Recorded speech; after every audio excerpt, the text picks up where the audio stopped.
Hardy Fox, vous avez le droit de garder le silence. Tout ce que vous direz pourra être retenu contre vous devant une cour de justice. Vous avez le droit d'être représenté par un avocat lors de cet interrogatoire. Si vous n'en avez pas les moyens, un avocat vous sera fourni gratuitement. À tout moment, vous pouvez décider de réexercer ces droits et de ne répondre à aucune question et de ne faire aucune déposition. Eh ben ça va, t'as bien mémorisé ton texte. Bah ouais. Bon, cette phrase, normalement, vous l'avez entendue quelque part. Il y a un paquet de films policiers qui reprennent cette phrase. Et souvent d'ailleurs, c'est lorsqu'un policier américain est en flagrant délit de manque de cardio et qu'il arrive enfin à attraper le voleur. Aux États-Unis, les amendements 5 et 6 de la Constitution protègent un suspect contre un gouvernement un peu trop pressé. Le 5e amendement protège contre l'auto-incrimination, c'est-à-dire que l'on ne peut pas vous forcer d'avouer un crime. En gros, c'est au procureur d'arriver à convaincre le jury que vous avez fait quelque chose, mais on ne peut pas vous obliger à vous incriminer. Ça, en gros, c'est le droit de garder le silence et de laisser au gouvernement le travail de devoir prouver que vous êtes le coupable.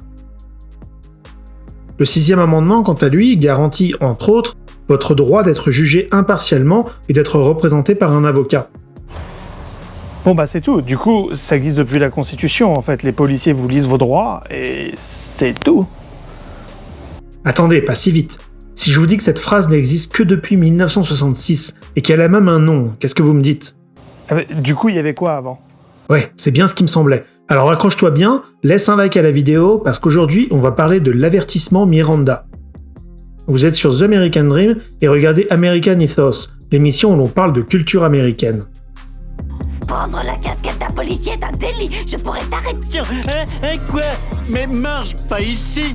Fred, Tu as le droit de garder le silence. j'ai choisi de renoncer à ce droit. Comme souvent dans les histoires américaines, on commence avec un bon truand.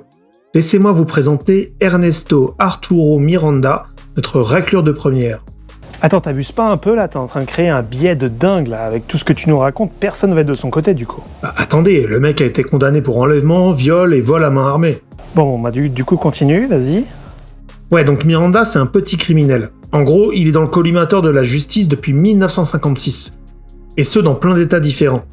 Il fera de la prison au Texas, sera ensuite rattrapé après avoir volé une voiture dans le Tennessee. Bref, en 1963, il est de retour dans l'Arizona, son état natal, et enchaîne les petits boulots. Le 13 mars 1963, un témoin d'un viol appelle la police et pense reconnaître le pick-up du voleur. Bingo! Il s'agit bien sûr de celui de Miranda, et il est maintenant soupçonné de viol. La police le convoque, ainsi que d'autres usual suspects, et la victime est formelle. Miranda est le violeur. Ernesto Miranda va alors avouer son crime et va même faire une confession écrite.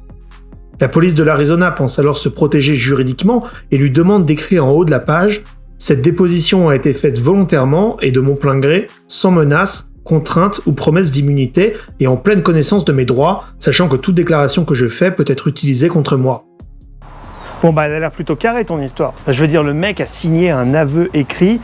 Quoi, tu vas me dire que la police l'a forcé à le faire en fait finalement ? Non, même pas. Pour le coup, Miranda a vraiment commis le crime. Mais attends, t'essaies d'aller un peu trop vite là, apprécie un peu l'histoire. La police du comté de Maricopa a donc un dossier en béton. En juin 1963, le procès commence, et l'avocat de Miranda n'essaye même pas de contester les faits.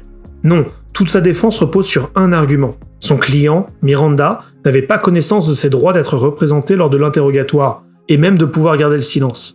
Selon lui, les droits constitutionnels de Miranda n'ont pas été respectés, et donc les preuves issues de l'interrogatoire ne sont pas admissibles en cour de justice. Ah ok, en fait le mec, son avocat, c'était celui de Marvel Fitness. Oui mais bon, ça marche pas. Le juge rigole grassement, ça c'est mon interprétation, la déposition de Miranda est admise, le jury le démonte et il est condamné à 20 ans de prison.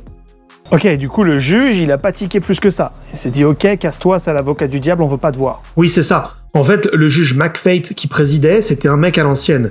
Il est né en 1910. En gros, le mec buvait des gros biberons d'éther dans l'Arizona même avant que ce soit un état.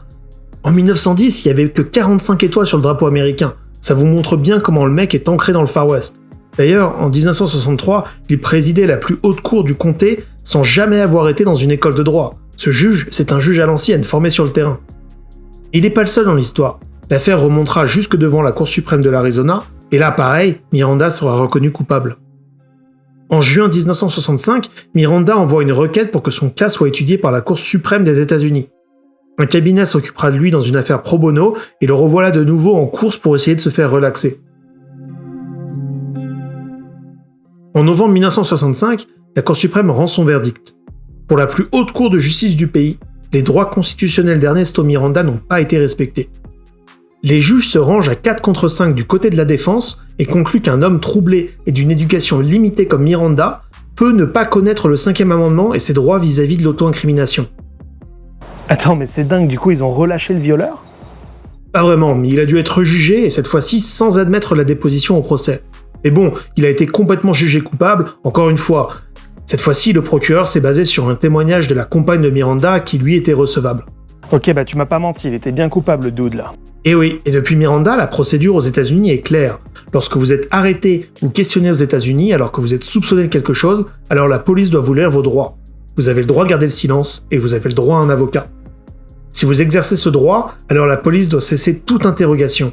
Et si vous renoncez à vos droits, alors en général la police vous fera signer un papier qui ensuite prouvera que vos droits ont été lus. Mais même après avoir signé ce document, vous pouvez à tout moment décider de garder le silence et ou de demander la présence d'un avocat. Ce papier porte bien son nom et s'appelle une Miranda Card, une carte Miranda. Je vous montre un exemplaire à l'écran.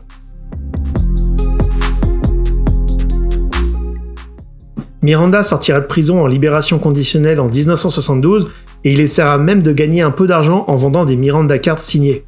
C'est tous des entrepreneurs aux US, c'est complètement fou. Oui, enfin bon, il ne sera pas guéri pour autant. Il sera arrêté plusieurs fois pour infraction au code de la route, il perdra d'ailleurs son permis, il sera aussi arrêté pour possession d'une arme à feu, ce qui est interdit aux anciens criminels aux États-Unis. Bref, le mec est pas sérieux. En janvier 1976, après un court séjour en prison, il se retrouve dans un bar à Phoenix lorsqu'une bagarre éclate. Miranda sera poignardé dans la mêlée et mourra en arrivant à l'hôpital. Ah, elle est complètement dingue ton histoire. Je veux dire, moi je suis un mec honnête, hein, j'ai déjà mis mon pouce bleu d'ailleurs, je sais pas que tout le monde l'a fait. Mais là, moi j'ai une question concrète. Miranda, il était américain. Moi je suis français. Si je commets un crime aux États-Unis, ou en tout cas que je suis soupçonné d'avoir commis un crime, est-ce que la Constitution elle me protège autant que Miranda? Oui, et là pour le coup, tu peux remercier le 14e amendement. Aucun État ne peut priver une personne de la vie, de ses libertés ou de sa propriété sans procédure légale et régulière, ni refuser à toute personne relevant de sa juridiction l'égale protection devant la loi. Toute personne. Le langage est important ici. En 2001, la Cour suprême clarifiera même que ce passage s'applique aux étrangers, même illégaux et même en transit. Pensez aux escales d'aéroport par exemple. Donc c'est plutôt clair. Après, si tu viens aux US, j'espère que c'est pas pour faire du grabuge, hein. Non, je vois pas ce que tu veux dire. Hein. J'espère que vous avez apprécié cette vidéo, et vous entendrez peut-être maintenant d'une autre oreille le Miranda Warning, l'avertissement Miranda, lorsque vous l'entendrez dans un film américain. Perso, avant de me renseigner sur le sujet, j'avais aucune idée que l'histoire était aussi riche derrière. Je pensais juste que c'était un langage qui avait évolué, surtout grâce aux séries. Si pour vous aussi c'est nouveau, alors laissez-moi un commentaire, likez pour m'aider avec l'algorithme YouTube, inscrivez-vous si c'est pas déjà fait, vous êtes sur The American Dream, God bless America.